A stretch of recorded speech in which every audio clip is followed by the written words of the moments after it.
The Immortals of Mercury by Clark Ashton Smith. Originally published 1932. Read by Darrell T. Smith II for my channel, Quasar Spectra. 1. Cliff Howard's first sensation, as he came back to consciousness, was one of well-nigh insufferable heat.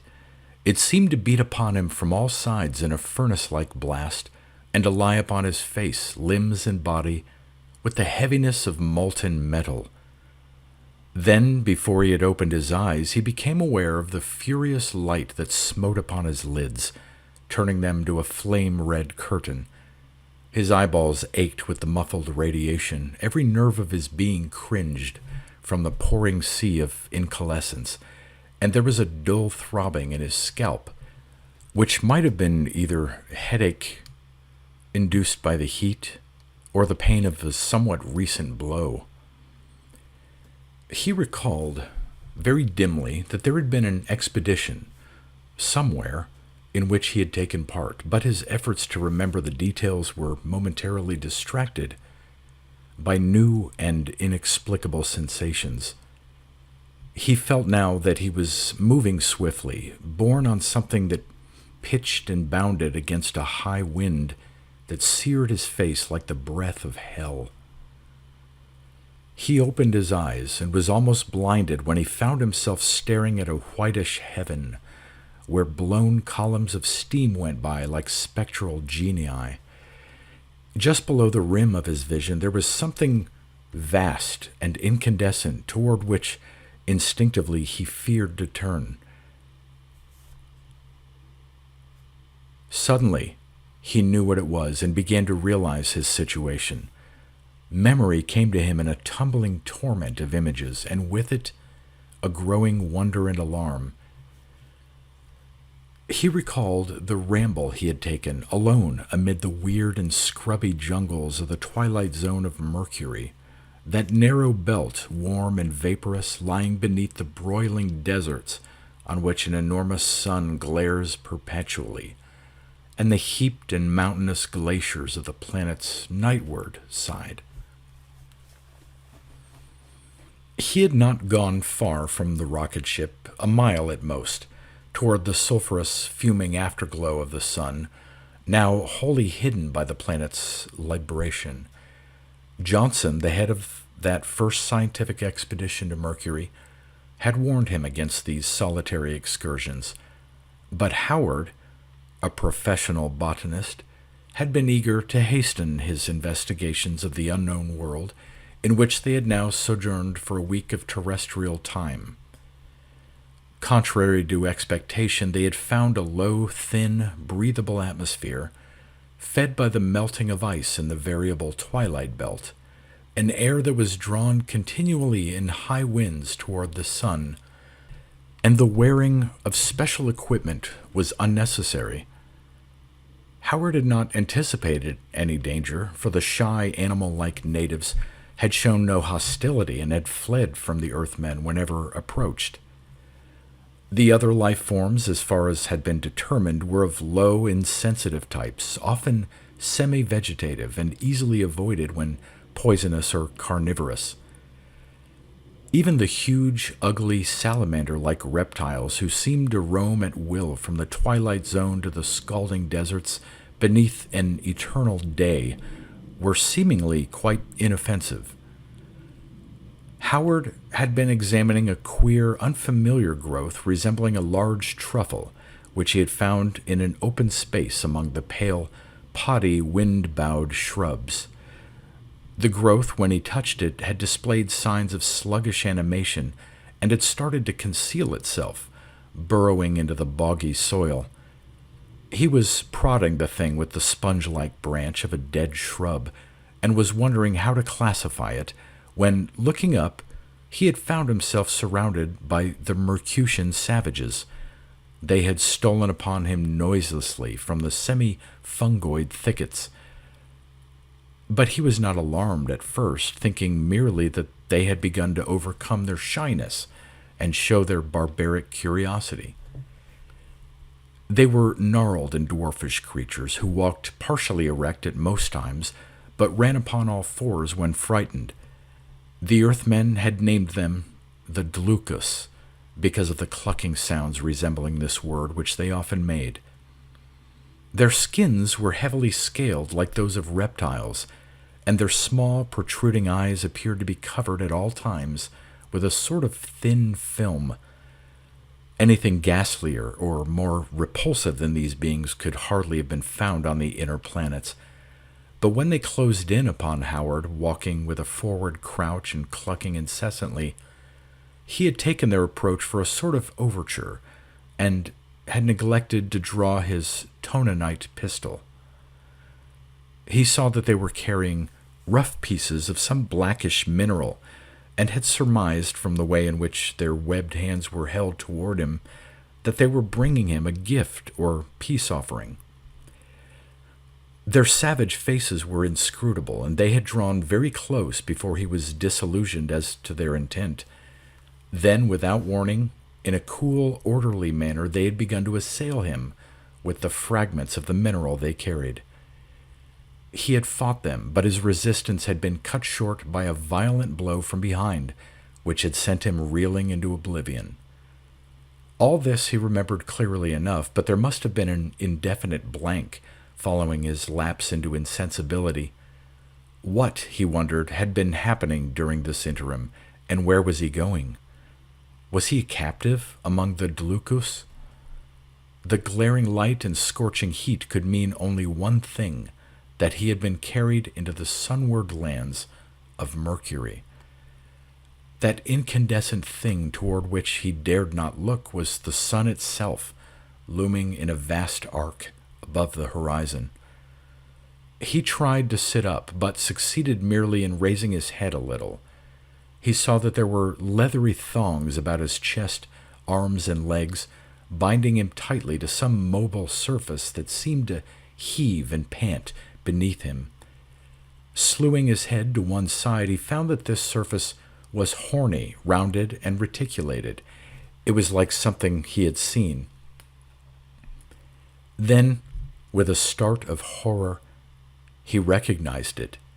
He was bound, Mazeppa-like, to the back of one of those salamandrine monsters to which the earth scientists had given the name of heat lizards.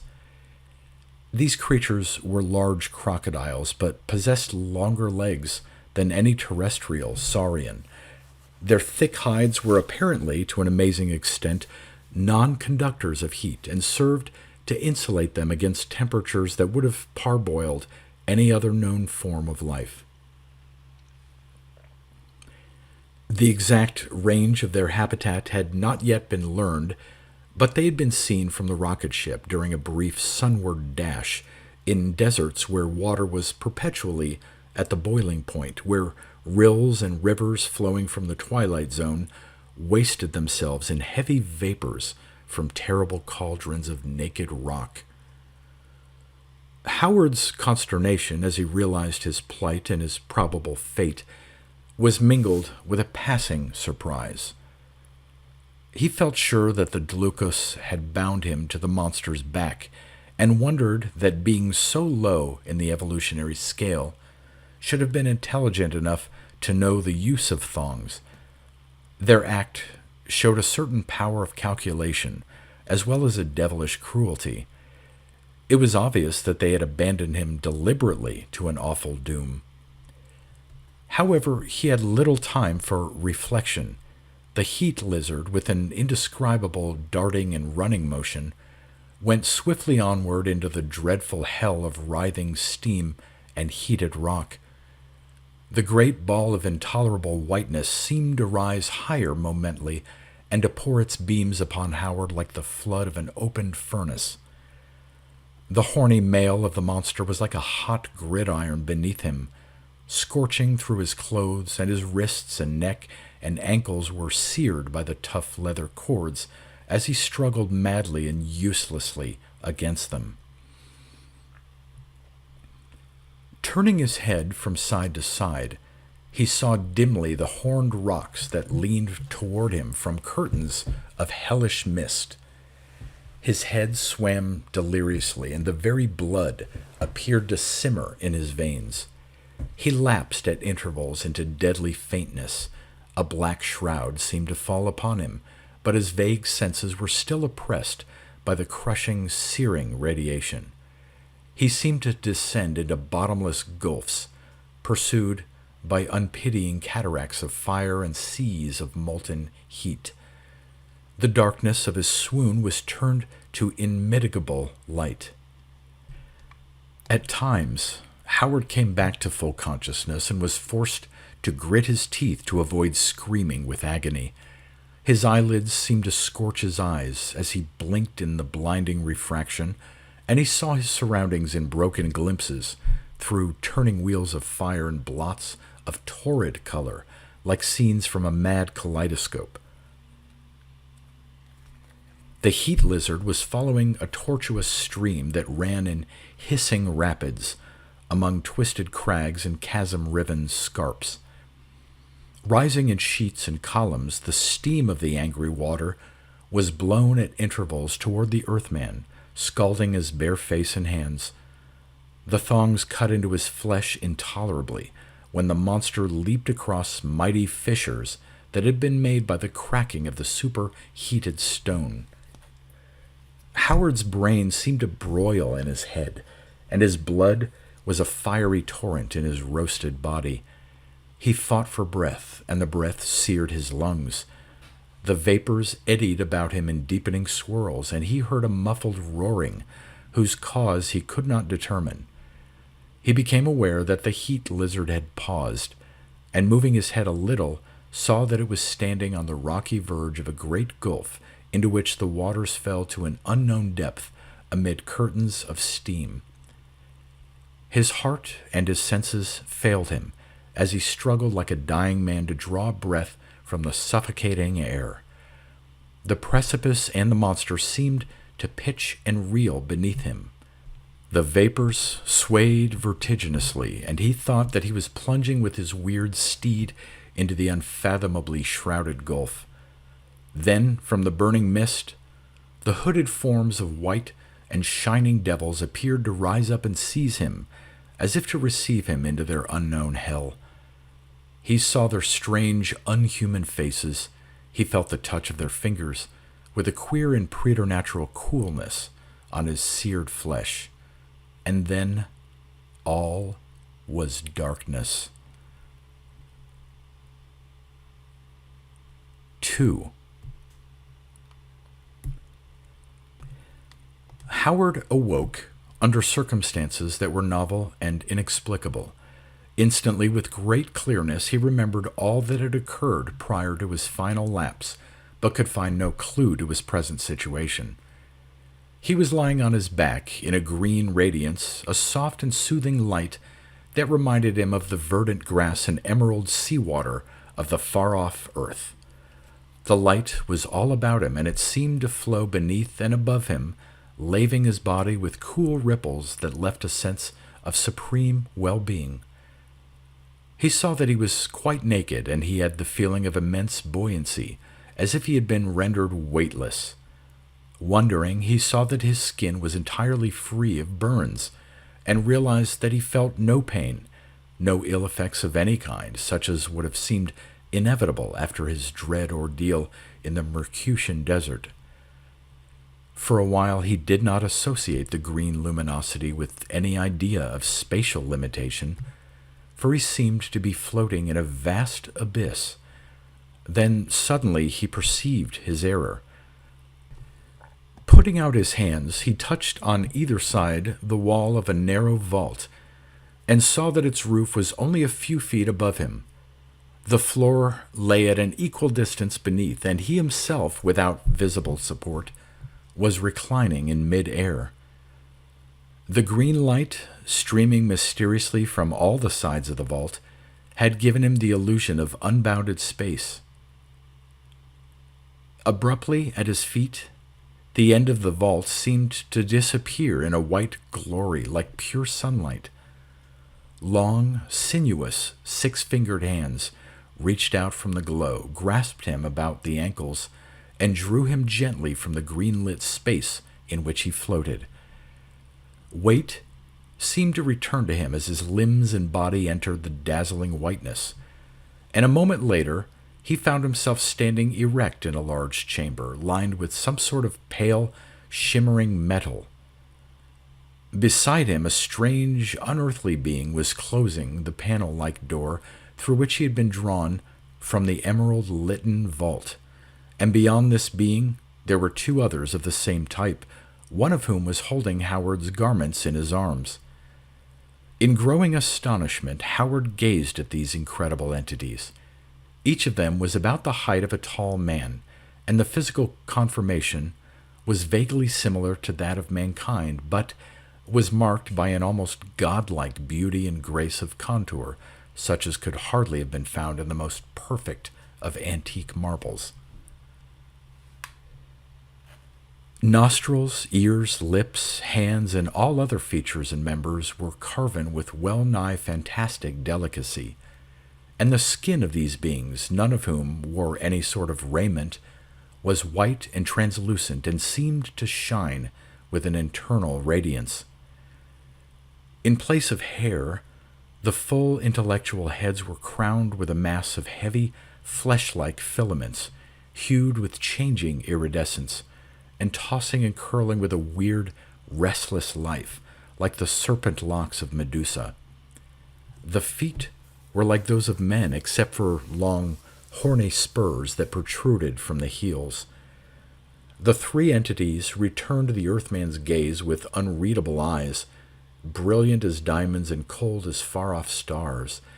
Then, to complete his amazement, the being who had just closed the door of the vault began to address him in high, flute-sweet tones, which baffled his ears at first, but after a little became recognizable as flawless English. "We trust," said the being, "that you have recovered wholly from your late experience. It was fortunate that we were watching you through our televisors when you were seized by the savages and were bound to the back of the Groko, that creature known to you as the heat lizard. These beasts are often tamed by the savages who, being ignorant of the use of artificial heat, make a strange use of the Groko's proclivities for ranging the terrible sunward deserts. Captives caught from the rival tribes, and sometimes even their own kin, are tied to the monsters, who carry them through oven-like temperatures till the victims are thoroughly roasted, or as you would say, done to a turn, and then the Grokos return to their masters, who proceed to feast on cooked meat. Luckily, we were able to rescue you in time, for the Groko, in its wanderings, approached one of our cavern exits in the great desert. Your body was covered with enormous burns when we found you, and you would assuredly have died from the effects if we had not exposed you to the healing ray in the green vault. This ray, like many others, is unknown to your scientists, and it has, among other things, the peculiar power of nullifying gravity, hence your sensation of weightlessness under its influence." "Where am I, and who are you?" cried Howard. "You are in the interior of Mercury," said the being. "I am Agvur, a savant and a high noble of the ruling race of this world." He went on in a tone of half-disdainful explanation, as if lecturing to a child. "We call ourselves the Omnis, and we are an old people, wise and erudite in all the secrets of nature. To protect ourselves from the intense radiations of the sun, which of course are more powerful on Mercury than on the further planets, we dwell in caverns lined with a metallic substance of our own composition. This substance, even in thin sheets, excludes all the harmful rays, some of which can pierce all other forms of matter to any depth. When we emerge to the outer world, we wear suits of this metal, whose name in our language is Mofa. Being thus insulated at all times, we are practically immortal as well as exempt from disease, for all death and decay in the course of nature are caused by certain solar rays whose frequency is beyond detection of your instruments. The metal does not exclude the radiations that are beneficial and necessary to life, and by means of an apparatus similar in its principle to radio, our underworld is illumined with transmitted sunlight. Howard began to express his thanks to Ogver. His brain was giddy with wonder, and his thoughts whirled in a maze of astounding speculations. Ogver, with a swift and graceful gesture, seemed to wave aside his expression of gratitude. The being who bore Howard's garments came forward and helped him in a deft, valet-like fashion to put them on. Howard wanted to ask 100 questions, for the very existence of intelligent, highly evolved beings such as the Omnis on Mercury had been unsuspected by Earth scientists. Above all, he was curious regarding the mastery of human language displayed by Ogver. His question, as if divined by a sort of telepathy, was forestalled by the Mercutian. "We are possessed of many delicate instruments," said Ogver, "which enable us to see and hear, and even to pick up other sense impressions at immense distances. We have long studied the nearer planets, Venus, Earth, and Mars, and have often amused ourselves by listening to human conversations. Our brain development, which is vastly superior to yours, has made it a simple matter for us to learn your speech. And of course, the science, history, and sociology of your world is an open book to us. We watched the approach of your ether ship from space, and all the movements of your party since landing have been observed by us." "How far am I from the rocket ship?" asked Howard. "I trust you can help me to get back?" "You are now a full mile beneath the surface of Mercury," said Ogver, "and the part of the twilight zone in which your vessel lies is about 5 miles away, and could readily be reached by an incline leading upward to a small exit in a natural cavern within sight of the ship. Doubtless, some of the members of your party have seen the cavern, and have assumed that it was a mere animal den. When your vessel landed, we took care to block the exit with a few loose boulders and fragments of detritus easily removable. As to rejoining your comrades, well, I fear that it will scarcely be practicable. You must be our guest, perhaps indefinitely." There was a kind of brusqueness in his tone as he concluded. "We do not want our existence known to terrestrial explorers. From what we have seen of your world and your dealings with the peoples of Mars and Venus, whose territories you have begun to arrogate, we think it would be unwise to expose ourselves to human curiosity and rapacity. We are few in number, and we prefer to remain in peace, undisturbed." Before Howard could frame any sort of protest, there came a singular interruption, loud and imperious with clarion-like notes. A voice rang out in the empty air between Ogver and the Earthman. Howard was ungovernably startled, and the 3 Mercutians all seemed to stiffen with rapt attention. The voice went on for nearly a minute, speaking rapidly with accents of arrogant command. Howard could make nothing of the words, whose very phonetic elements were strange and unfamiliar, but a chill ran through them at something which he sensed in the formidable voice, a something that told of relentless, implacable power. The voice ended on a high, harsh note, and the listening Mercutians made a queer gesture with their heads and hands, as if to indicate submission to a superior will. "Our temporal ruler and chief scientist, Unavodo, said Ogver, has just spoken from his hall in the lower levels. After hours of deliberation, he has reached a decision regarding your fate. In a sense, I regret the decision, which seems a trifle harsh to me, but the mandates of the Shoal, as we call our ancient ruler, are to be obeyed without question. I must ask you to follow me, and I shall explain as we go along. The order must be executed without delay. In perplexity,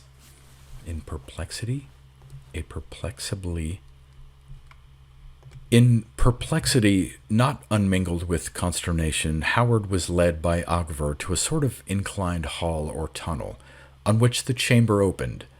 The tunnel was seemingly interminable and was lit by brilliant and apparently sourceless light, the transmitted sun rays of which the Mercutian had spoken. Like the chamber, it was lined with a pale metallic substance. An odd machine, shaped like a small open boat and mounted on little wheels or casters, stood before the door on the easy, monotonous grade. Ogver stationed himself in its hollow prow, motioning Howard to follow. When the other Omnis had placed themselves behind Howard, Ogver pulled a sort of curving lever, and the machine began to glide rapidly, in perfect silence, down the interminable hall. "This tunnel," said Ogver, "runs upward to the exit near your vessel, and it leads down to the heart of our underworld realms. If the worst happens, as I fear it may, you will see only the antechambers of our labyrinth of caverns, in which we have dwelt, immune to disease and old age, for so many centuries.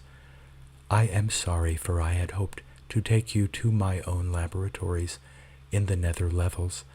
There you might have served me in certain biologic tests."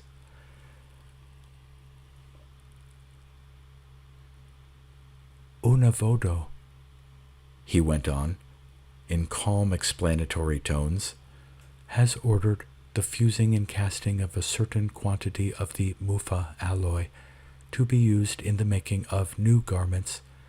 This alloy, invented eons ago by our metallurgists, is a compound of no less than 6 elements, and is made in 2 grades, one for the lining of our caverns, and the other exclusively for raiment. Both, for their perfection, require a 7th ingredient, a small admixture of living protoplasmic matter added to the molten metal in the furnace. Only thus, for a reason that is still mysterious to our savants, can the Mufa acquire its full power of insulation against the deadly solar rays. The Mufa, used in comparatively heavy sheets for cavern lining, needs only the substance of inferior life forms, such as the Grokos, the half-animal savages of the Twilight Zone, and various creatures which we catch or breed in our underworld tunnels, but the higher grade of Mufa, employed in light, flexible sheets for suiting, requires the protoplasm of superior life. Regretfully, at long intervals, we have been compelled to sacrifice one of our own scanty number in the making of new metal to replace that which has become outworn. Whenever possible, we select those who, in some manner, have offended against our laws. But such infringements are rare, and commonly the victim has been chosen by a sort of divination. After studying you closely in his televisic mirror, Unavodo has decided that you are sufficiently high in the evolutionary scale to provide the protoplasmic element in the next lot of Mufa. At least he thinks that the test is worth trying in the interests of science. However, in order that you should not feel that you are being discriminated against or treated unjustly, you will merely take your chance of being chosen from among many others. The method of selection will be revealed to you in due time." While Ogver was speaking, the vehicle had sped swiftly down the endless incline, passing several other barge-shaped cars driven by the white, naked immortals, whose serpentine locks flowed behind them on the air. Occasionally there were openings in the tunnel wall leading no doubt to side caverns, and after a mile or two they came to a triple branching where caverns ran upward at reverse angles from the main passage. Horrified and shaken as he was by Ogver's disclosure, Howard took careful note of the route they were following. He made no reply to the Mercutian. He felt his helplessness in the hands of an alien extra-human race, equipped, it would seem, with scientific knowledge and power to which humanity had not yet attained. Thinking with desperate quickness, he decided that it would be better to pretend resignation to the will of his captors. His hand stole instinctively to the pocket in which he had carried the little tonanite pistol with its 12 charges of deadly heat-producing explosive. And he was dismayed, though hardly surprised, to find that the weapon was gone. His movement was noted by Ogver, and a strange, sardonic smile flickered across the unhumanly intellectual face of the savant. In his desperation, Howard thought of leaping from the car, but to do this would have meant death or serious injury at the high speed of their descent. He became aware that the incline had ended in a large, level cavern with numerous side openings where multitudes of Umnis were passing in and out. Here they left the boat-light vehicle, and Howard was led by Ogver through one of the side exits into another vast chamber where perhaps 50 of the white people were standing in silent, semicircular rows. These beings were all fronting toward the opposite wall, but many of them turned to watch the Earthmen with expressions of unreadable curiosity or disdain, as Ogver drew him forward to the first of the waiting ranks and motioned him to take his place at the end. Now, for the first time, Howard saw the singular object which the Omnis were facing. Apparently it was some sort of rootless plant growth with a swollen, yellowish bowl or body like that of a barrel cactus. From this body, tall as a man, leafless branches of vivid arsenic green, fringed with a white hispidity, trailed in limp, sinuous masses on the cavern floor. Ogver spoke in a piercing whisper.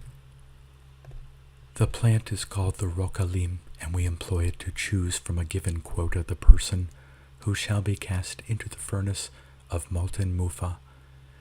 You will perceive that, including yourself, there are about 50 candidates for this honor, all of whom, for one reason or another in varying degrees, have incurred the displeasure of Unavodo, or have given rise to doubt regarding their social usefulness.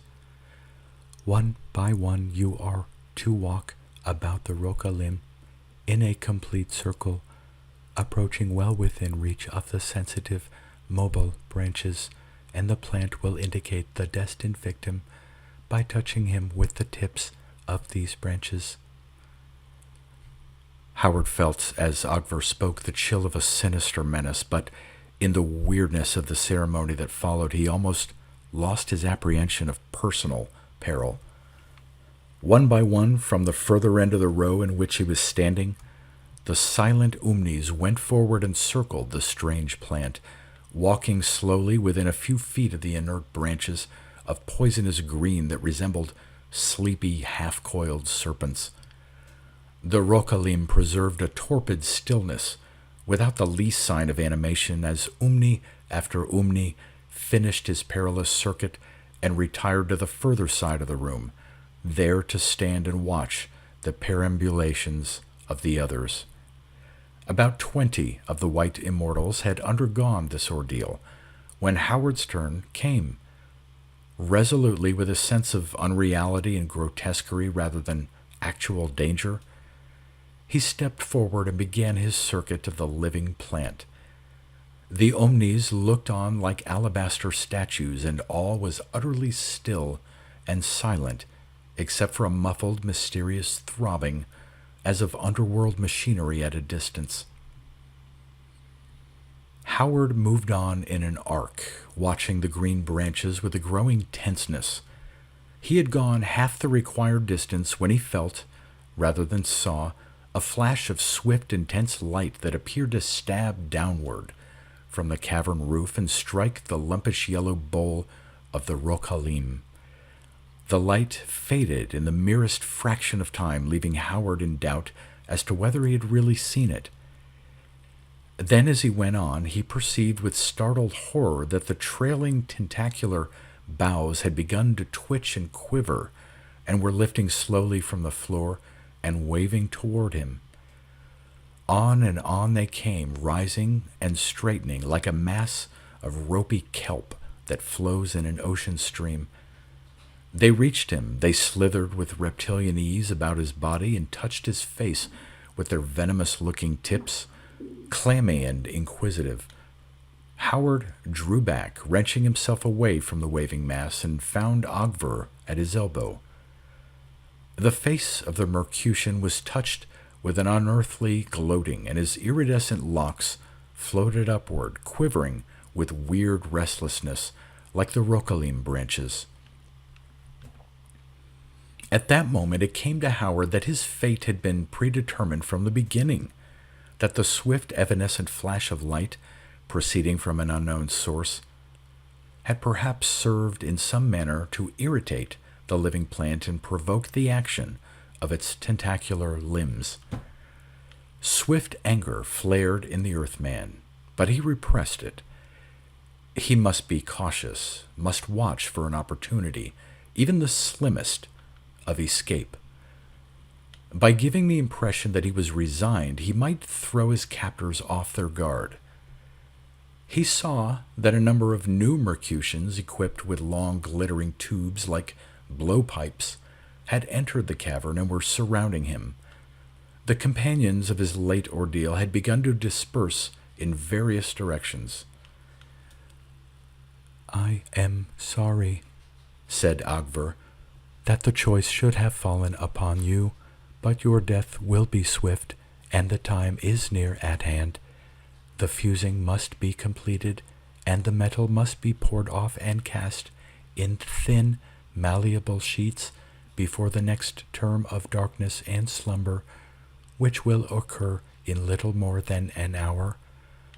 During this term, 3 hours out of every 36, the transmitted sunlight is excluded from all our chambers and passages, and most of our machinery, which derives its power from light, is rendered inactive."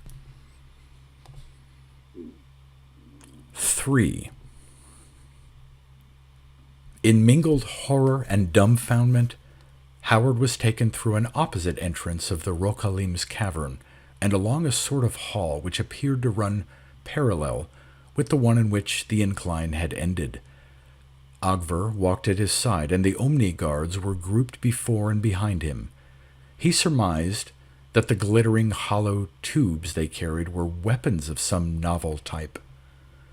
As they went on, the mysterious throbbing noise drew steadily nearer. Howard saw that the far end of the corridor was illumined with a fiery red light. The air was touched with queer metallic odors, and the temperature, which had heretofore been one of unobtrusive warmth, seemed to rise slightly. At one side, through an open door in the passage wall as they neared the source of the red light, Howard saw a large room whose further end was filled with lofty banks of shining, cylinder-shaped mechanisms. In front of these mechanisms, a solitary Mercutian stood watching an immense pivot-mounted ball, which appeared to be filled nearly to the top with liquid blackness, leaving a crescent of bright crystal. Near the ball there was a sort of inclined switchboard from which arose many rods and levers made of some transparent material. "The lighting apparatus of all our caverns is controlled from that room," said Ogver, with a sort of casual boastfulness. "When the ball has turned entirely black, the sunlight will be turned off for the 3-hour period, which gives us all the sleep and rest we require. A moment more, and the party reached the end of the passage. Howard stood blinking and breathless with wonder when he saw the source of the dazzling red light. He was on the threshold of a cavern so enormous that its roof was lost in luminosity and gave the effect of a natural sky. Titanic machines of multiform types, some squat and ungainly, and others like prodigious bulbs of huge inverted funnels, crowded the cavern floor, and in the center, towering above the rest, was a double, terrace-like platform of sable stone, 30 feet in height, with many pipes of dark metal that ramified from its 2 tiers on the floor, like the legs of some colossal spider. From the middle of the summit, the ruddy light arose in a great pillar. Gleaming strangely against the fiery glow, the forms of Umnis moved like midges. Just within the entrance of the Cyclopean room, there stood a sort of rack from which hung a dozen suits of the Mufa metal. Their construction was very simple, and they closed and opened at the breast with odd dovetailings. The head was a loose, roomy hood, and the metal had somehow been rendered transparent in a crescent-like strip across the eyes. The suits were donned by Ogver and the guards, and Howard noticed that they were extremely light and flexible. He himself, at the same time, was ordered to disrobe. The Mufa mixture during the process of fusing gives off some dangerous radiations, said Ogver. These will hardly matter in your case, and the suits of finished metal will protect my companions and me against them, even as against the deadly solar rays. Howard had now removed all his clothes, which he left lying near the rack. Still pretending his resignation, but thinking desperately all the while and observing closely the details of his situation, he was led along the crowded floor, amid the sinister throbbing and muttering of the strange engines. Steep, winding stairs gave access to the terraced mass of dark stone. The Earthman saw as he went upward that the lower tier was fitted with broad, shallow molds, in which doubtless the metal would run off from the furnace to cool in sheets. Howard felt an almost overpowering heat when he stood on the upper platform, and the red glare blinded him. The furnace itself, he now saw, was a circular crater 15 feet across in the black stone. It was filled nearly to the rim with the molten metal, which eddied with a slow maelstrom-like movement, agitated by some unknown means and glowing unbearably. The black stone must have been a non-conductor of heat, for it was cool beneath Howard's bare soles. On the broad space about the furnace, a dozen Umnis, all sheathed in the glittering Mufa, were standing. One of them was turning a small, complicated-looking wheel, mounted obliquely on a miniature pillar, and as if he were regulating the temperature of the furnace, the metal glowed more brightly and eddied with new swiftness in its black crater. Apart from this wheel and several rods that protruded from long, notched grooves in the stone, there was no visible machinery on the platform. The stone itself was seemingly all one block, except for a slab 10 feet long and 2 feet wide, which ran to the crater's verge. Howard was directed to stand on this slab at the end opposite to the furnace. In another minute, said Ogver, the slab will begin to move, will tilt and precipitate you into the molten Mufa. If you wish, we can administer to you a powerful narcotic, so that your death will be wholly free of fear or pain. Overcome by an unreal horror, Howard nodded his head in mechanical assent. snatching hopelessly at the momentary reprieve. Perhaps, even yet, there might be a chance, though he could have laughed at himself for the impossible notion. Peering again toward the awful furnace, he was startled to see an inexplicable thing. Foot by foot from the solid stone of the crater's further lip, there rose the figure of a Mercutian, till it stood with haughty features, very tall and pale and wholly naked upon the platform. Then, as Howard gasped with incredulous awe, the figure seemed to step in a stately manner from the verge and hang suspended in air above the glowing cauldron. "It is the Shoal Onavodo," said Ogver in reverent tones, "though he is now many miles away in the nether caverns. He has projected his televisual image to attend the ceremony."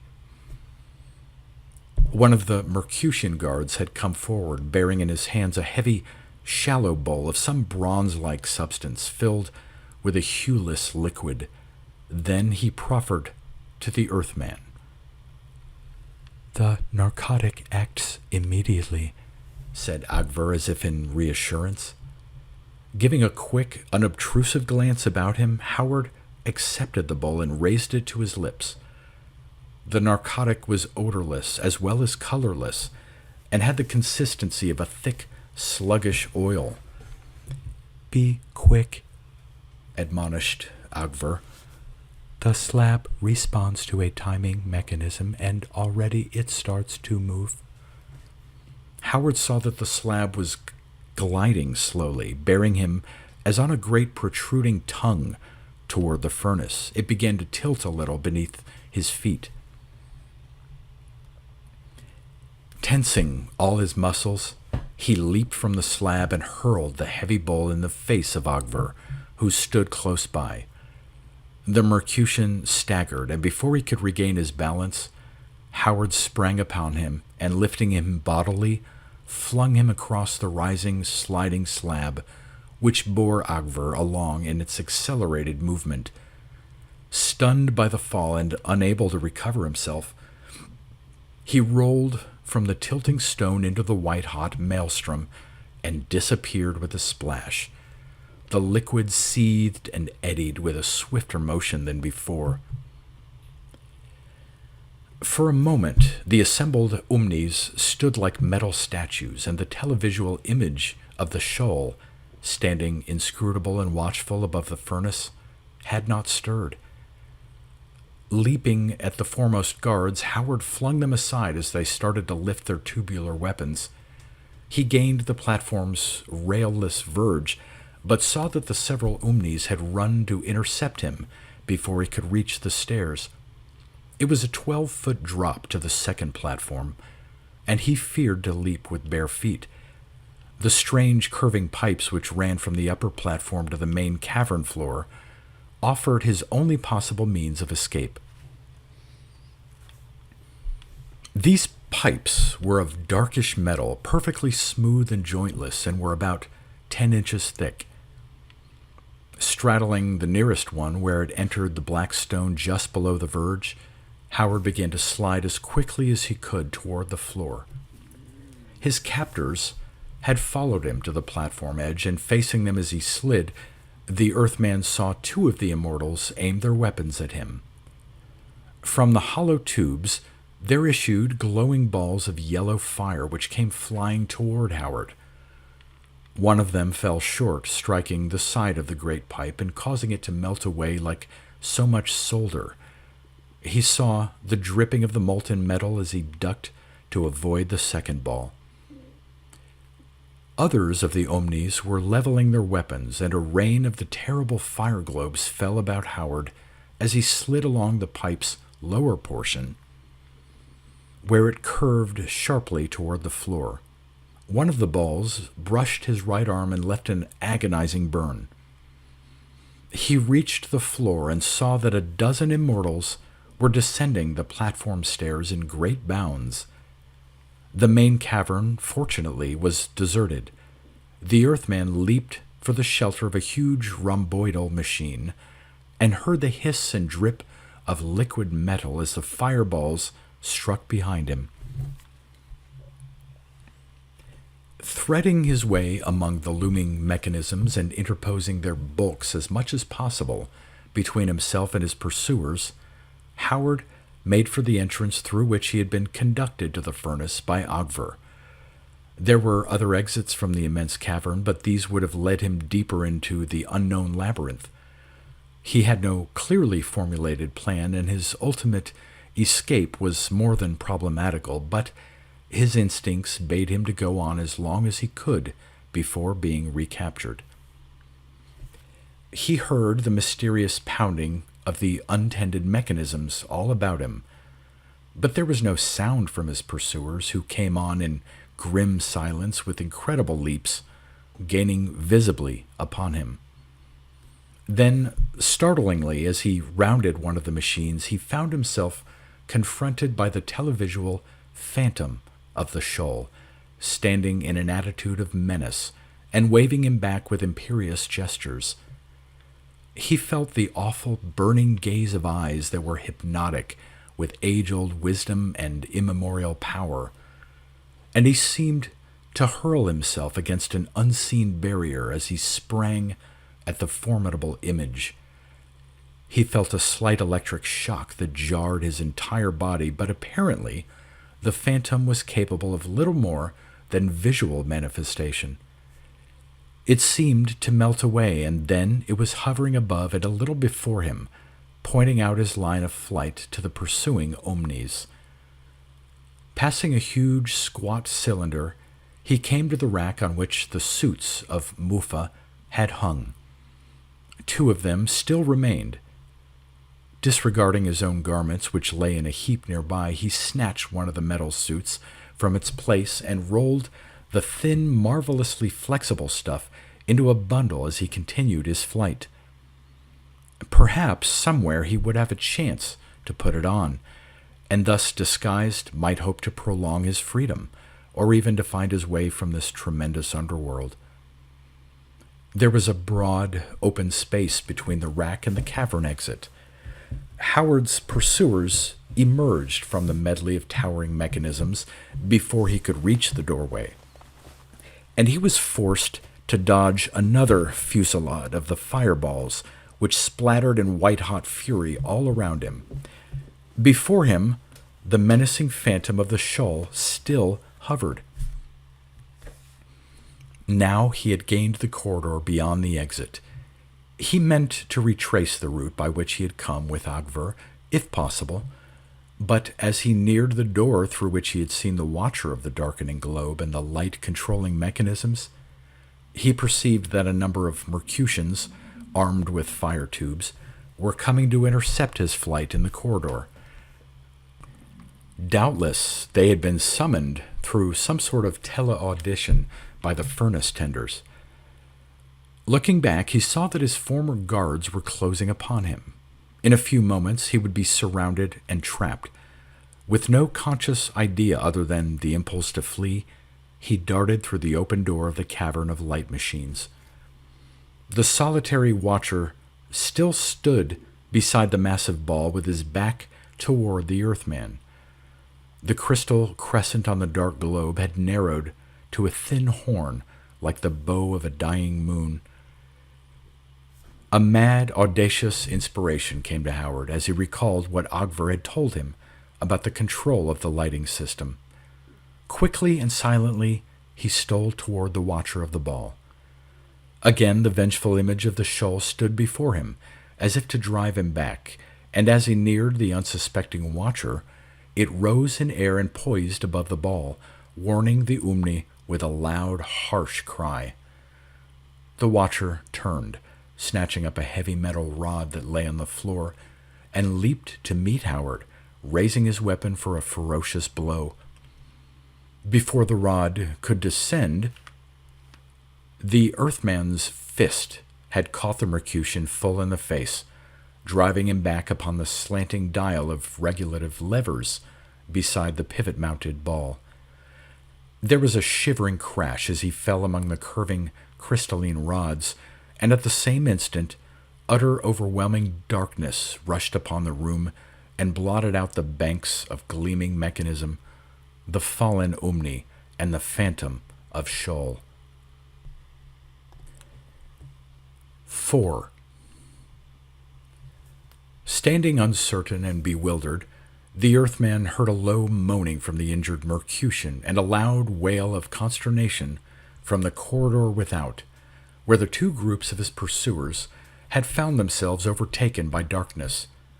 The wailing ceased abruptly, and except for the moaning near at hand, which still went on, there was absolute silence. Howard realized that he no longer heard the mutter of the strange engines in the furnace room. Doubtless their operation had in some manner been connected with the lighting system and had ceased with darkness. Howard still retained the suit of Mufa. Groping about, he found the metal rod that had dropped from the hand of the watcher. It would make a highly serviceable weapon. Grasping it firmly, he started in what he surmised to be the direction of the door. He went slowly and cautiously, knowing that his pursuers would have gathered to await him, or might even be creeping toward him. Listening intently, he heard a faint metallic rustle. Some of the Umnis, clothed in Mufa, were coming to seek him in the darkness. His own bare feet were soundless, and stepping to one side, he heard the rustling pass. With redoubled caution, he stole on toward the door, stretching one hand before him. Suddenly his fingers touched a smooth surface, which he knew to be the wall. He had missed the door in his groping. Listening again, he seemed to hear a faint sound on the left, as if he were being followed. And moving in the opposite direction along the wall, he encountered empty space and saw a dim glimmer of seemingly sourceless light. His eyes were growing accustomed to the darkness, and he made out a mass of dubious shadows against the glimmering. He had found the door, which was lined with waiting Umnis. Lifting his bar, he rushed upon the shadows, striking blow after blow and stumbling over the bodies that fell before his onslaught. There were shrill cries about him, and he broke from chill, Mufa-sheathed fingers that sought to clutch him in the gloom. Then, somehow, he had broken through and was in the corridor. The glimmering he saw came from the cavern of machines, where the hidden furnace still burned. Into the dying glow that lit the entrance there came hurrying figures, each of which appeared to have an enormous cyclopean eye of icy green. Howard realized that more Mercutians bearing artificial lights were coming to join the pursuit. Keeping close to the corridor wall, he ran as fast as he dared in the solid blackness toward the cavern of the Rokalim. He heard a stealthy metallic rustling as the foremost Umnis followed, and glancing back, saw them dimly outlined against the remote glow. They came on in a cautious, lagging manner, as if they were waiting for the new contingent with the green lights. After a little, he saw that the two parties had united and were following him steadily. Fingering the wall at intervals as he ran, Howard reached the entrance of the large chamber in whose center stood the Rokalim. The lights were gaining upon him rapidly. Calculating in his mind as well as he could the direction of the opposite doorway, giving on the main tunnel that led to the incline, he started toward it. As he went on, he veered a little, thinking to avoid the monstrous plant growth. It was like plunging into a blind abyss, and he seemed to wander for an immense distance, feeling sure that he would reach the opposite wall at any moment. Suddenly his feet tripped on an unknown obstruction, and he fell at full length, landing on what seemed to be a tangle of great hairy ropes that pricked his bare skin in 1,000 places. Instantly he knew that he had collided with the Rokalim. The mass of python-like branches lay inert beneath him, without a quiver of animation. Doubtless, in the absence of light, The queer, semi-animal growth was torpid. Pulling himself from the spiny couch on which he had fallen, Howard looked back and perceived the thronging of green lights, cold and malignant as the eyes of boreal dragons. His pursuers were entering the cavern and would overtake him in a few instants. Still clutching the mufa garments and the metal bar, he groped across the tangle of branches, pricking his feet painfully at every step. Suddenly he plunged through to the floor and found that he was standing in an open space where the heavy creepers descending from the bowl had parted on either side. Crouching down as the lights approached him, he found a low, hollow place into which he could crawl beneath the branches, close to the cactus-like stem. The creepers were thick enough to conceal him from casual scrutiny. Lying there with their prickly weight upon him, he saw, through narrow rifts, the passing of the green lights toward the outer cavern. Apparently, none of the Mercutians had thought of pausing to examine the mass of rocaline branches. Emerging from his fantastic hiding place after all the Umnis had gone past, Howard followed them boldly. He saw the vanishing of their icy lamps as they entered the outside tunnel. Moving again, in utter darkness, he found the exit. There he recovered the running pencils of light cast by the hurrying lamps as their bearers went toward the incline. Following, Howard stumbled against an unseen object which was either the vehicle used by Ogver or another of the same type. Probably in the shutting off of power, these vehicles were now useless. Otherwise, some of them might have been employed by the Earthman's pursuers. Hunters and hunted were on an equal footing, and realizing this, Howard felt for the first time an actual thrill of hope. Going on with the lights moving steadily before him, he started up the interminable incline, which led, perhaps, to freedom. The tunnel was deserted except for the hunters and their human quarry. It seemed as if the multitude of Umnis seen by Howard on his arrival with Ogver had all retired with the falling of darkness. Perhaps they had to for the usual 3-hour term of night and repose. The light-bearers appeared to disregard all the side passages that ran from the main tunnel. It occurred to Howard that they were hastening toward their surface exits, with the idea of cutting off his possible escape. Afterward, they would hunt him down at leisure. The incline ran straight ahead, and there was little danger of losing sight of the lights. Howard paused an instant to slip on the suit of Mufa, hoping that it might serve to deceive or baffle his hunters later on. The raiment was easily donned and fitted him quite loosely, but the unfamiliar, intricate method of fastening eluded his untaught fingers. He could not remember quite how it had been done, so he went on with the strange garment open at the breast. The queer, elongated heels, made to accommodate the spurs of the immortals, flapped behind him. He kept as much as possible the same relative distance between himself and the Umnis. Glancing back, after a while, he was horrified to see far down the tiny green eyes of another group of lights following him. Evidently, others had rallied to the pursuit.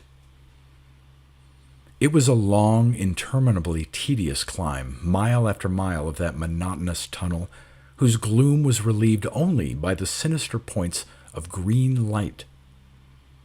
The Mercutians went on at a tireless pace, unhuman and implacable, and only by ceaseless exertion, half walking, half running, could the Earthman maintain his position midway between the companies of lamps.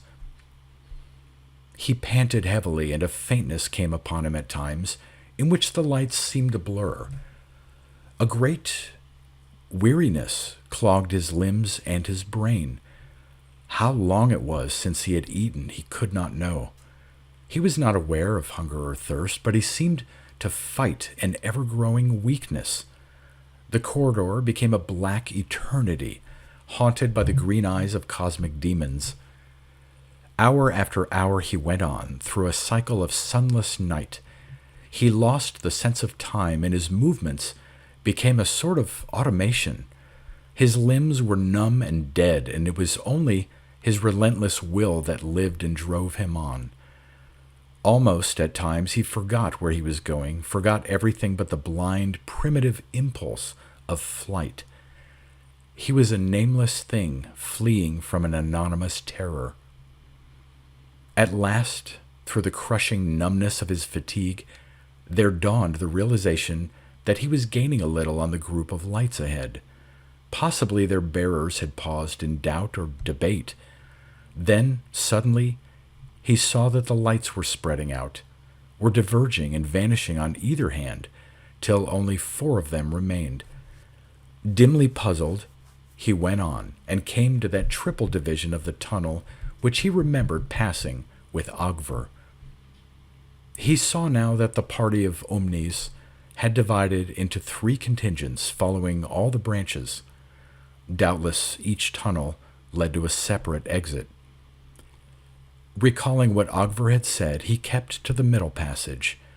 This, if Ogver had spoken truly, would lead to an exit in the twilight zone, not far from the rocket ship.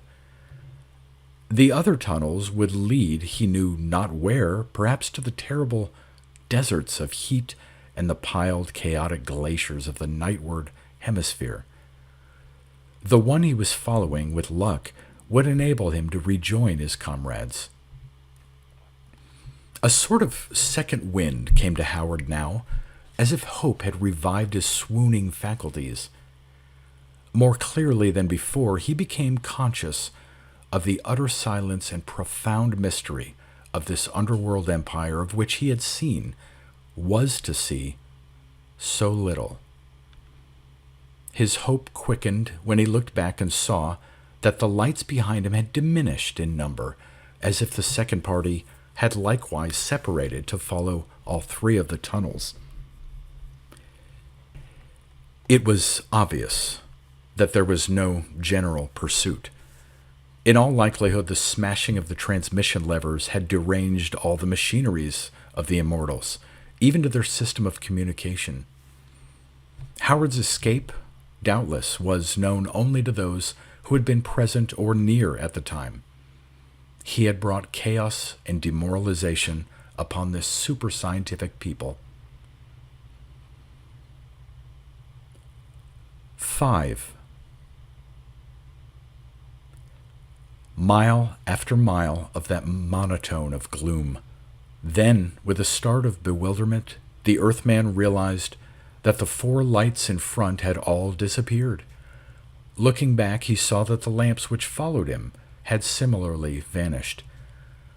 About, before and behind, there was nothing but a solid, tomb-like wall of darkness. Howard felt a strange disconcertment together with the leaden, crushing return of his weariness. He went on with doubtful, slackening steps, following the right-hand wall with cautious fingers. After a while he turned a sharp corner, but he did not recover the lost lights. There was a drafty darkness in the air, and odors of stone and mineral, such as he had not met heretofore in the Mufa-lined caverns. He began to wonder if he had somehow gone astray. There might have been other branchings of the tunnel which he had missed in his groping. In a blind surge of alarm, he started to run and crashed headlong against the angular wall of another turn in the passage. Half stunned, he picked himself up. He hardly knew henceforth whether he was maintaining the original course of his flight or was doubling on his own steps. For aught that he could tell, he might be lost beyond all redirection in a cross-labyrinth of caverns. He stumbled and staggered along, colliding many times with the tunnel's sides, which seemed to have closed in upon him and to have grown rough with flinty projections. The draft in his face grew stronger, with a smell of water. Presently, the blindfold darkness before him melted into a chill bluish glimmering which revealed the rugged walls and boulder-flanged roof of the natural passage he was following. He came out in a huge chamber-like cave of some marble pallid stone with twisted columnar forms. The glimmering he saw was a kind of phosphorescence emitted by certain vegetable growths, probably of a thallophytic nature, which rose in thick clusters from the floor, attaining the height of a tall man. They were flabby and fulsome-looking, with abortive branches and pendulous fruit-shaped nodes of etiolated purple along their puffy, whitish-blue stems. The phosphorescence, which issued equally from all portions of these plants, served to light the gloom for some distance around and brought out dimly the columnated character of the cavern's further walls. Howard saw, as he passed among them, that the plants were rootless. It seemed that they would topple at a touch, but happening to stumble against one of the clumps, he found that they supported his weight with resilient solidity. No doubt they were attached firmly by some sort of suction to the smooth stone. In the middle of the cave, behind a lofty fringing of these luminous fungi, he discovered a pool of water, fed by a thin trickle that descended through the gloom from a high vault that the phosphorescence could not illumine. Impelled by a sudden furious thirst, he slid back the mufa hood and drank recklessly, though the fluid was sharp and bitter with strange minerals. Then, with the ravening hunger of one who has not eaten for days, he began to eye the pear-shaped nodes of the tall thallophytes. He broke one of them from its parent stem, tore off the glimmering rind, and found that it was filled with a meaty pulp. A savorous, peppery odor tempted him to taste the pulp. It was not unpleasant, and forgetting all caution, possibly had become a little mad from his extra-human ordeals, he devoured the stuff in hasty mouthfuls. The node must have contained a narcotic principle, for almost immediately he was overpowered by an insuperable drowsiness. He fell back and lay where he had fallen, in a deep, sodden sopor without dreams, for a length of time which, as far as he could know, might have been the interim of death between two lives. He awoke with violent nausea, a racking headache, and a feeling of hopeless, irredeemable confusion. He drank again from the bitter pool, and then began to hunt with cloudy senses and feeble, uncertain steps for another exit than the tunnel by which he had entered. His mind was dull and heavily drugged as if from the lingering of the unknown narcotic, and he could formulate no conscious plan of action, but was led only by an animal-like impulse of flight. He discovered a second opening, low and fanged with broken-off pillar formations, in the opposite wall of the cavern. It was filled with Stygian darkness, and before entering it, he tore a lumpy branch from one of the phosphorescent fungi to serve him in lieu of other light. His subsequent wanderings were nightmarish and interminable. He seemed to have gotten into some tremendous maze of natural caverns, varying greatly in size and intersecting each other in a bewildering honeycomb fashion, an underworld that lay beyond the metal-insulated realm of the Omnis. There were long, tediously winding tunnels that went down into Cimmerian depth or climbed at acclivitous angles. There were straight cubbyholes dripping with unknown liquid ores, through which he crawled like a lizard on his belly, and Dantean gulfs that he skirted on slippery, perilous, broken ledges, hearing far below him the sullen sigh or the weirdly booming roar of sub-Mercutian waters. For a while, his way led mainly downward, as if he were plunging to the bowels of the planet. The air became warmer and more humid. He came at last to the sheer brink of an incommensurable abyss where noctilucent fungi, vaster than any he had yet seen, grew tall as giant trees along the precipice that he followed for miles. They were like fantastic monolithic tapers, but their luminosity failed to reveal the giddy depth above and beneath. He met none of the omnis in this inexhaustible world of night and silence, but after he had rounded the great gulf and had started to reascend in smaller caverns, he began to encounter, at intervals, certain blind, white, repulsive creatures the size of an overgrown rat, but without even the rudiments of tail or legs.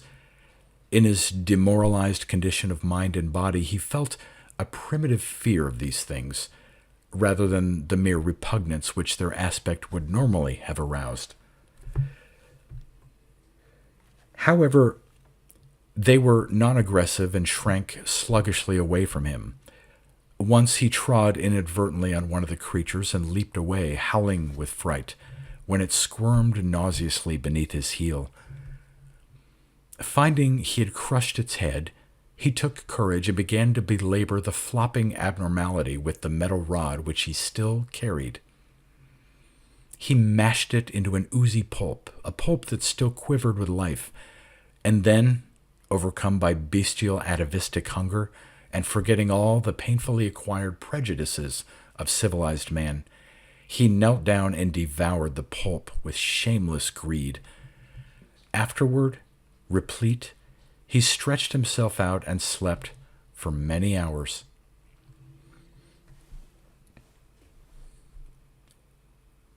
Six. He awoke with renewed physical strength, but with nerves and mind that were still partially shattered by his experiences. Like a savage who awakens in some primordial cave, he felt the irrational terror of darkness and mystery. His memories were dazed and broken, and he could recall the omnis only as a vague and almost supernatural source of fear from which he had fled. The fungus bough, which had served him in lieu of a torch or lantern, was lying beside him in the darkness. With the bough in one hand and the metal rod in the other, he resumed his wanderings. He met more of the white, legless creatures, but he had conquered his fear of them now, and looked upon them only as a possible source of food. He proceeded to kill and eat one of them anon, relishing the worm-soft flesh as an aborigine would have relished a meal of grubs or white ants. He had lost all notion of the passing of time or its measurement.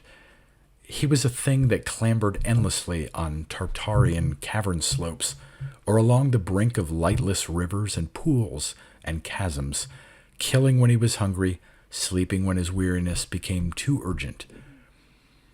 Perhaps he went on for days, perhaps for many weeks, in a blind, instinctive search for light and outer air. The flora and fauna of the caverns changed. He dragged himself through passages that were wholly lined with bristling, glowing thallophytes, some of which were tough and sharp as if fibered with iron. He came to tepid lakes whose waters were infested by long, agile, hydra-bodied creatures divided into tapeworm segments that rose to dispute his way, but were powerless to harm his mufa-covered limbs with their toothless, pulpy mouths. For a while, he seemed to be passing through a zone of unnatural warmth, due, no doubt, to the presence of hidden volcanic activity. There were hot geysers and gulfs from which sultry vapors arose, filling the air with queer, metallic-smelling gases that seemed to burn corrosively in his nostrils and lungs. Some remnant of his former scientific knowledge caused him to recoil from such neighborhoods and retrace his footsteps into caverns free of these gases. Fleeing from one of the mephitic-laden caves, he found himself in a mile-wide chamber, lined with fungi of uncommon exuberance, amid whose luminiferous growths he met with one of his most terrible adventures. A vast and semi-ophidian monster, white as the other life forms he had met and equally legless but owning a single cyclopean phosphoric eye, leaped upon him from the unearthly vegetation and hurled him to the ground with the ram-like impact of its blunt, shapeless head. He lay half-stunned while the monster began to ingest him in its enormous maw, starting with his feet. Seemingly the metal which he wore was no barrier to its appetite. The creature had swallowed him nearly to the hips, when he recovered his senses and realized his frightful predicament. Smitten with hideous terror, howling and gibbering like a caveman, he lifted the metal rod which his clutching fingers had somehow retained, and struck frantically at the awful head into whose mouth he was being drawn by inches. The blows made little or no impression on the great rubbery mass, and soon he was waist-deep in the monstrous maw. In his dire need, a trace of reasoning power returned to him, and using the rod like a rapier, he thrust it into the immense glaring eye, burying it to his hand and probably penetrating whatever rudimentary semblance of brain the animal possessed. A pale and egg-like fluid oozed from the broken eye, and the slobbering lips tightened intolerably upon Howard, almost crushing him in what proved to be the death spasm. The white, swollen, barrel-thick body tossed for many minutes, and during its convulsions, Howard was knocked insensible. When he came to again, the creature was lying comparatively still, and the sack-like mouth had begun to relax, so that he was able to extricate himself from the dreadful gorge. The shock of this experience completed his mental demoralization and drove him even further into primitive brutehood. At times his brain was almost a blank, and he knew nothing, remembered nothing but the blind horror of those infraplanetary caverns and the dumb instinct that still impelled him to seek escape. Several times, as he continued his way through the thickets of fungi, he was forced to flee or hide from other monsters of the same type as the one that had so nearly ingested him. Then he entered a region of steep acclivities that took him ever upward. The air became chill, and the caverns were seemingly void of vegetable or animal life. He wondered dully as to the reason of the growing cold, but his broken mind could suggest no explanation. Before entering this realm, he had supplied himself with another fragment of luminiferous fungus to light his way. He was groping through a mountain-like wilderness of chasms and riven scarps and dolomites when, at some distance above, he saw, with inexpressible fright, a glimmering as of two cold green eyes that moved among the crags. He had virtually forgotten the omnis and their lamps, but something, half intuition, half memory, warned him of direr peril than any he had hitherto met in the darkness. He dropped his luminous torch and concealed himself behind one of the dolomitic formations. From his hiding place he saw the passing of two of the immortals, clad in silvery muffa, who descended the scarp and vanished in the craggy gulfs below. Whether or not they were hunting for him, he could not know, but when they had gone from sight, he resumed his climb, hurrying at breakneck speed and feeling that he must get as far away as possible from the bearers of those icy green lights. The dolomites dwindled in size, and the steep chamber narrowed like the neck of a bottle and closed in upon him presently from all sides, till it was only a narrow, winding passage. The floor of the passage became fairly level. Anon, as he followed it, he was startled and blinded by a glare of light directly ahead, a light that was brilliant as pure sunshine. He cowered and stepped back, shielding his eyes with his hands till they became somewhat tempered to the glare. Then, stealthily, with a mingling of confused fears and dim, unworded hopes, He crept toward the light and came out in an endless metal ball, apparently deserted but filled as far as I could see with the apparently sourceless brilliance. The mouth of the rough natural passage from which he had emerged was fitted with a sort of valve which had been left open, doubtless by the immortals he had seen among the nether crags. The boat-shaped vehicle they had used was standing in the hall. This vehicle and the hall itself were familiar to him, and he began to recollect, in a partial way, the ordeals he had undergone among the Omnis before his flight into outer darkness. The hall was slightly inclined, and he seemed to remember that the upward grade would presumably lead to a lost world of freedom. Apprehensively and furtively, he began to follow it, loping like an animal. After he had gone for perhaps a mile, the floor became perfectly level, but the hall itself started to turn in a sort of arc. He was unable to see very far ahead. Then, so abruptly that he could not check his headlong flight, he came in view of 3 Omnis clothed in metal, who were all standing with their backs to him.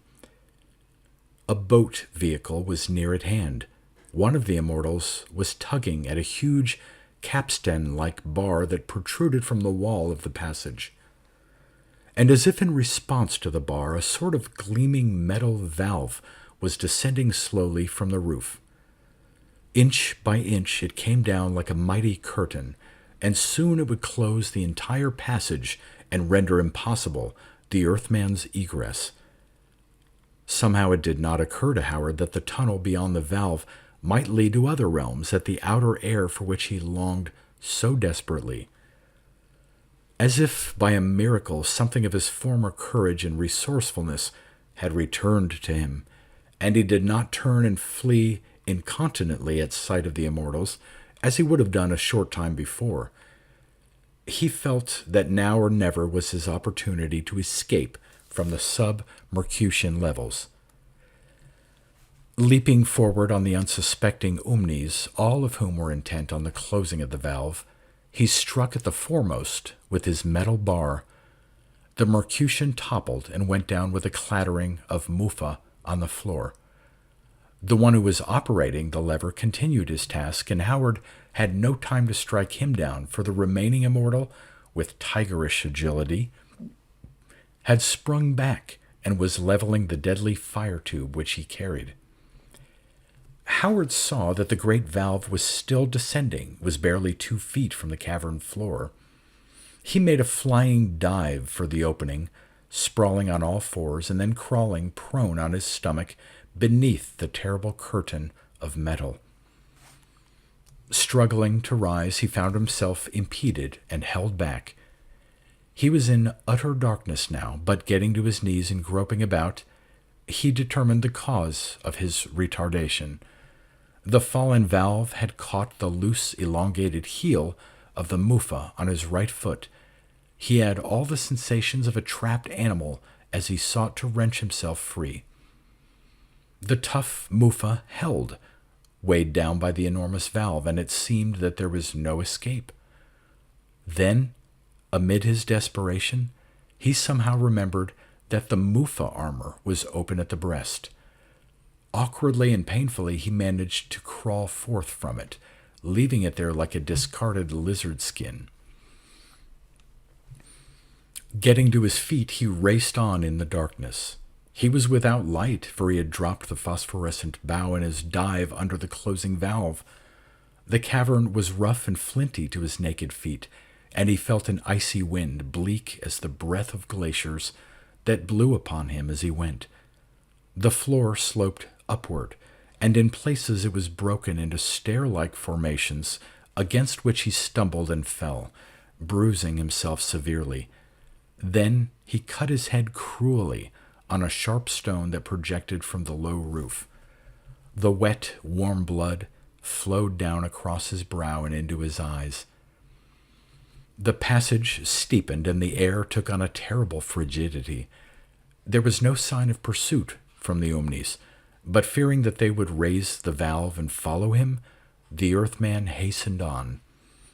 He was puzzled by the growing Arctic cold, but the suppositional reason seemed to elude him.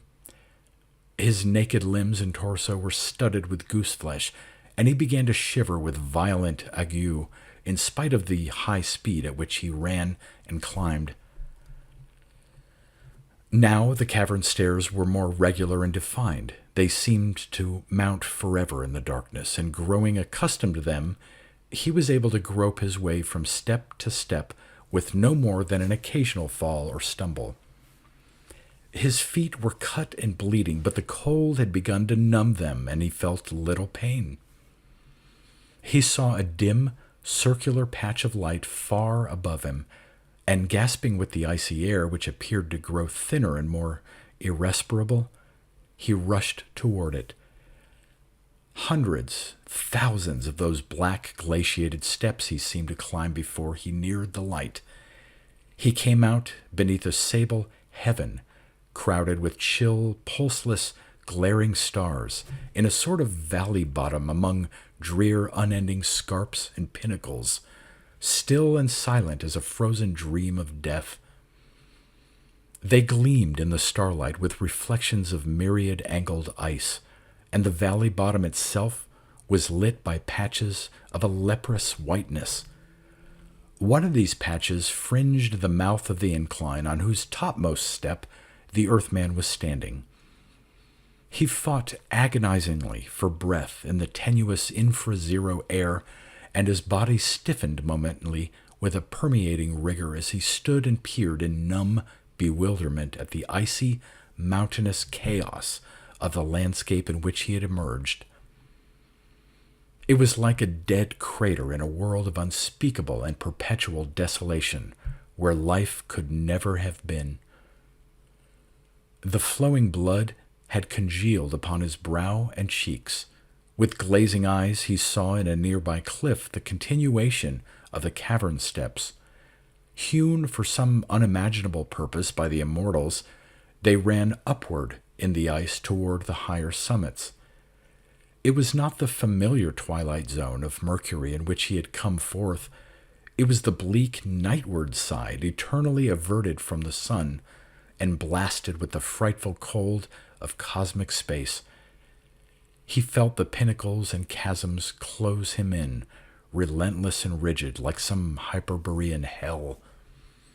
Then the realization of his plight became something very remote and recessive, a dim thought that floated above his ebbing consciousness. He fell forward on the snow with limbs already stiff and unbending, and the mercy of the final numbness grew complete.